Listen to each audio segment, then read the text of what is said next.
Pese a la desmovilización de aproximadamente 90.000 trabajadores como consecuencia de la pandemia, la industria minera local ha seguido operando. Las autoridades han dicho que el sector será el pilar de la recuperación económica del país, mientras ejecutivos mineros evalúan opciones para mantener un estricto control sanitario al interior de las operaciones y mejorar sus indicadores de productividad cuando la crisis sanitaria sea superada. Vamos a conversar sobre este contexto. Para eso nos acompaña el subsecretario de Minería, Ricardo Irarrázaval. Subsecretario, gracias por acompañarnos. Bienvenido. ¿Cómo está? Muchas gracias por la invitación, Nicolás. A ver, ¿cómo evalúa hasta el minuto lo que ha sido la situación de la industria minera nacional? Lo decíamos bastante breve en la introducción. No ha parado, eso ha sido igualmente criticado por algunos sectores, principalmente por el avance que se ha dado de la COVID-19 en algunos puntos y yacimientos mineros. Hay protocolos sanitarios, hay medidas bastante relevantes, pero de todas maneras es una industria que no ha parado de trabajar. Así es, Nicolás, la minería fue catalogada como una actividad estratégica, pero obviamente supeditado a todo el cumplimiento de los estándares sanitarios y obviamente a cualquier decisión de la autoridad sanitaria si se generara un brote o una situación compleja dentro de una faena. Lo que ocurre con la minería es que ella ya tenía, ¿no es cierto?, estándares muy estrictos, especialmente en temas de seguridad. Por lo tanto, llevándolo a los temas propios de la pandemia y del COVID-19, obviamente se hizo, ¿no es cierto?, un trabajo muy importante para que ese mismo estándar que existía en temas de seguridad se trasladara a las temáticas sanitarias. Y de hecho eso de alguna manera ha permitido, ¿no es cierto?, que los estándares sean muy altos, pero también que los contagios sean muy bajos. Las cifras nuestras, ¿no es cierto?, son de alrededor de un 2%, ¿no es cierto?, de contagiados respecto a otras actividades económicas del total nacional. Lo que, claro, si uno compara a otra actividad económica es bastante más bajo. Y eso también ha significado, ¿no es cierto?, que, por ejemplo, en el primer semestre haya existido un aumento en la productividad. Y que también eso haya contribuido, ¿no es cierto?, a mejorar nuestro I+C, ¿no es cierto?, que ustedes recordarán, en el mes de junio fue de 12,12% negativo, pero sin la industria minera habría sido de 14%. Pero obviamente se nos viene un desafío muy grande, ¿no es cierto?, que es la crisis económica post-pandemia. Y como el pilar económico justamente para esa crisis económica resulta justamente la minería. Ahora, usted habla de desafío, subsecretario. De aquí en adelante, con el plan paso a paso laboral, usted lo decía, una actividad estratégica, la minería, a diferencia de otras industrias que han tenido que estar totalmente paralizadas en muchos casos. Pero se vienen varios desafíos y un escenario bien complejo a nivel de la economía, a nivel también social, a nivel de un virus que va a seguir dando vueltas hasta que no haya una vacuna, y aquí hay que pensar hasta el segundo semestre del próximo año, si es que. ¿Cómo se va demarcando lo que va a ser el escenario de aquí en adelante con todos estos elementos que son claramente bastante adversos? Bueno, en primer lugar, hemos desarrollado con el Senagiamin una fiscalización muy estricta. ¿Ya? De hecho, son innumerables las fiscalizaciones del Senagiamin en terreno para el cumplimiento de los protocolos sanitarios. Y actualmente, además, no solamente tenemos lo que ha establecido el Ministerio de Salud, sino que se ha hecho un trabajo por parte de la industria minera en conjunto con los sindicatos y también con los gremios para tener un protocolo, un estándar bastante alto en cuanto al cumplimiento de estos protocolos sanitarios dentro de la faena. Además, la industria ha generado toda una estrategia en cuanto a llevar adelante la toma de exámenes respecto al COVID-19. Son más de 200.000 exámenes que se han tomado, y eso también te lleva a ir a buscar casos, ¿no es cierto?, para de alguna manera detectarlo en forma temprana y poder tratarlo en forma conveniente. Eso es parte de la estrategia, pero aquí cumple un rol esencial la fiscalización del Senagiamin y también la cooperación con esa fiscalización, incluso por parte de los mismos trabajadores, los comités paritarios, ¿no es cierto?, los sindicatos, en el fondo todas aquellas cuestiones que ellos detecten, ¿no es cierto?, que tengan que ver con incumplimiento de los protocolos por todos sabidos, ¿no es cierto?, bueno, es importante que se lo hagan saber el Senagiamin. Son más de 4.000 fiscalizaciones las que el Senagiamin ha hecho a partir de enero de este año, lo que obviamente, ¿no es cierto?, ha sido un pilar muy relevante para poder evaluar cómo ha sido el desempeño de la industria en este aspecto. A ver, estos desafíos obviamente están centrados en lo que es la crisis sanitaria, pero antes de la crisis sanitaria, por supuesto que también había una mirada con respecto a la minería que queremos para Chile, una minería más conectada con las personas, con la ciudadanía, levantar esa imagen de la minería que ha tenido más críticas que alabanzas por parte de la ciudadanía, que no está relacionada con esta industria. ¿Cómo ha visto usted esa situación ahora con el elemento sanitario que por supuesto también puede ir entorpeciendo un trabajo que el Ministerio de Minería estaba llevando desde hace ya bastante tiempo?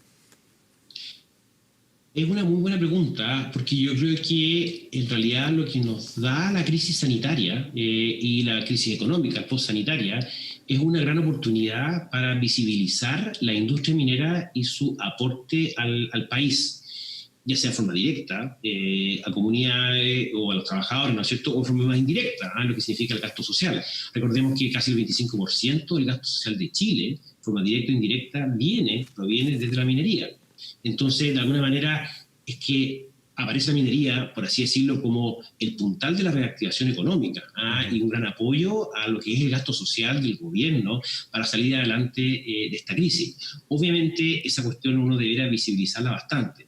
Y es por eso que nosotros, como Ministerio de Minería, estamos desarrollando un proceso participativo muy amplio para tener una política nacional minera para el país, que se denomina Política Nacional Minera 2050.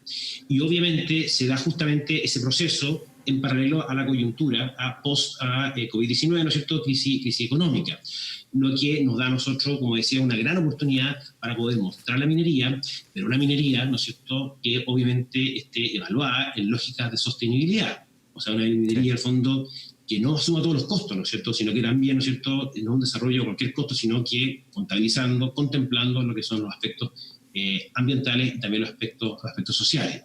Entonces, por eso, esta política nacional minera nosotros además la hemos desarrollado a través de un mecanismo que se denomina la evaluación ambiental estratégica, para justamente incorporar los temas ambientales y sociales en el desarrollo de los temas propios de la actividad minera.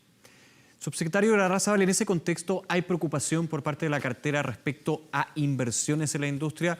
Le pregunto por inversiones futuras, pero también proyectos de inversión que se han paralizado, no solamente por la situación sanitaria, sino también por la recesión internacional. Ahí hay obviamente se genera un clima de incertidumbre que puede afectar, ojo, no solamente a la minería, sino todo el ecosistema de industrias que participan en ella.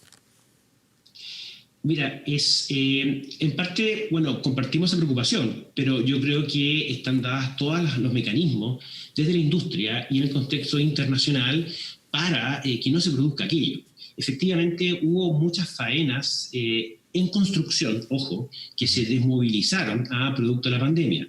Pero muchas de estas construcciones de proyectos, de expansiones, ya han vuelto y de a poco se han ido normalizando, lo que también es muy importante para los temas propios que tienen que ver con el empleo.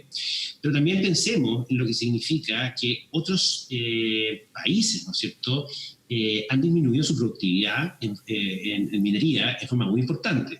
Pensemos, por ejemplo, el caso de México, casi un 20% en cuanto a proyección de este año, y el caso de Perú, un 15%. Para el caso de Chile, en términos generales, a fin de año, nosotros pensamos que la productividad minera del país va a disminuir en solamente un 1,2%. Lo que es bastante bajo, dado el impacto de la pandemia. Ya sé que sea más atractivo la industria chilena en ese sentido, o sea, podría darse ese escenario. Claro, y eso sumado además de la reactivación económica de China, ¿no es cierto? Y el efecto en cuanto al precio del cobre, ¿ya? Que claro, con un precio del cobre bastante bajo, ¿no es cierto? Antes, ¿no es cierto?, las perspectivas no eran complejas, pero hay muchas faenas, ¿no es cierto?, que están con complicaciones, con este mejor precio del cobre y con algunos mecanismos que ha generado el Ministerio de Minería, ¿no es cierto?, le han permitido un poquito ir sorteando esta crisis, ¿no es cierto?, que económicamente yo creo que va a ser temporal, ¿ya?, pero que obviamente tenemos que estar muy blindados, ¿no es cierto?, con muy buenos mecanismos. Y uno de esos mecanismos, que es bien interesante, Nicolás, es una ley que se sacó en el Congreso, en este gobierno, que permite reemplazar las boletas de garantía de los cierres de faena por pólizas de seguro, lo que les da a la industria una mucha mayor liquidez para hacer frente a problemas de caja temporales que se produzcan en la industria. Oiga, subsecretario, y para ir cerrando justamente en ese tema, porque muchas veces hablamos de las grandes mineras, las que tienen espalda, las que pueden aguantar una desmovilización, una producción menor. ¿Qué pasa con la pequeña y mediana minería? Vamos a estar en el programa justamente hablando del trabajo que hace ENAMI, lo hemos abordado en otros capítulos, pero ¿cuál es el apunte, la mirada que tiene la cartera con respecto al pequeño y mediano minero en nuestro país? Bueno, lo importante para la pequeña minería es que existe otra ley, que es la que estableció el Fondo de Sustentación, que le garantiza al pequeño minero un precio específico, ¿no es cierto?, que ENAMI, ¿no es cierto?, tiene que pagarle, y eso le permite al pequeño minero planificarse durante el año, sabiendo que de alguna manera ese precio se va a respetar. Entonces puede llevar adelante su desarrollo, y respecto a ello, obviamente el fondo, sin perjuicio de todos los temas de fomento y de apoyo que permanentemente tiene que hacer el Ministerio de Minería, no debían tener mayores problemas. Cuestión un poco distinta se refiere a la mediana minería, que efectivamente han tenido en algunos casos algunos problemas de liquidez. Y por eso es lo importante que recalqué recién, ¿no es cierto?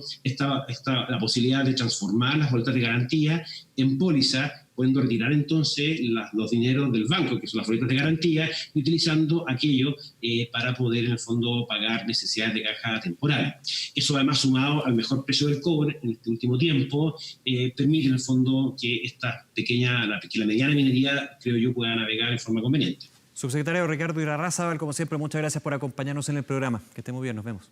Muchas gracias a ti, Nicolás. No olvides suscribirte a nuestro canal de YouTube.